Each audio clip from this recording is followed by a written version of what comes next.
No better way to talk about motocross than to bring in two of the experts, two of the best to ever do it, two guys who will join me in the booth throughout the Pro Motocross summer. I'll go to you first, James Stewart. We'll talk 250 class first, because I think we all know the story in the 450 division. The door is open now. No Lawrence brothers in the 250s. Do you almost look forward to that one more? Because it's pretty wide open right now. Yeah, I think every year we kind of look forward to the 250 class. It's the one class that's always exciting, and you always look forward to whether it's a rookie or a second-year guy coming out. And I think this year, that's Haiden Deegan.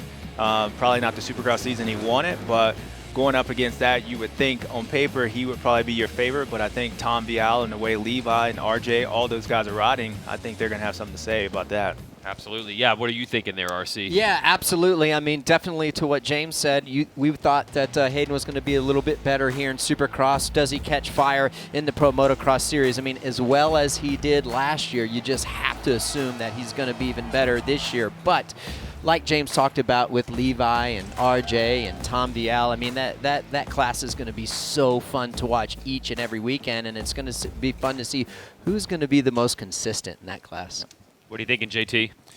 Well, I'm actually over at Honda HRC, and, you know, I think it's all about this team for Pro Motocross. And you think about the two riders that they have to field in the 450 class with Jett Lawrence coming off of his debut season, which was also a perfect season, and then his older brother, Hunter Lawrence, making the jump to the 450 class. So my question for you two gentlemen is, for Jett, how does he stay focused? Because it looks like we may lose Cooper Webb and Eli Tomac to start this 450 championship. So to keep him interested, to keep him locked in and razor focused, both of you had those challenges as well.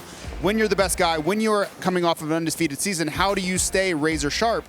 And then the second part of that, for Hunter Lawrence, what do you see in his rookie year? Can he find the same success that he did in the 250 class, jumping in the 450 class, the deep end of the pool? How do you think he stays focused? If you're Jett, what are you doing? I mean, I think Jett's still so young that, I mean, there's a lot that he's chasing, and, you know, he might be chasing Chase. Who knows? I feel like Chase will probably have a better outdoor season if he can come in healthy.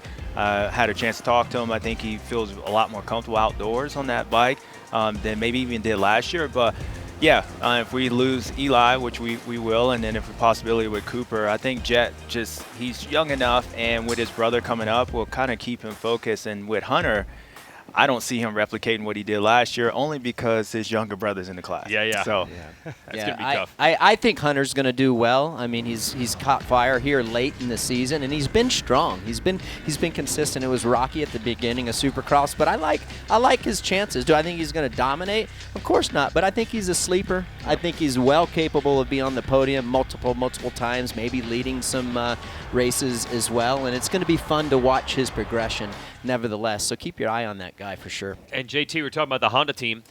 This is a historic thing that keeps happening. Joe Shimoda always comes on late in one championship, and then we go to the next one and say, oh, look out, he has the momentum. So is he one to watch, RC, in the 250s? I mean, he's got to be, okay, right? But I look to see how he starts at championship. He got to a slow start in Supercross. He did. Does he do the same thing in outdoor? I hope not, but we know he has the speed to win, right? Yeah, so no, I agree. I feel like last year we saw him, he came out, he was leading the first moto, right? And then it wasn't very good for a while. So, I mean, he had a good start to it. I agree with Ricky. It depends on how he comes out at Paula. If he comes out and possibly get a win or on a podium and then backs that up in Hangtown, then I think he'll be solid for the season. But, yeah, a lot of these guys, that 250 class is really based off of whether they can be consistent and how Tom Vial has been racing the Supercross season. I feel like he's going to be that way, and short of any DNFs or anything like that. So it's going to be important for all those guys, including Haiden, to just at least get that season started and go from there. All right.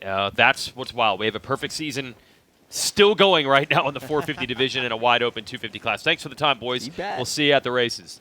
Okay, and if you want to watch it, we're on West Coast, but we'll give you the times Eastern.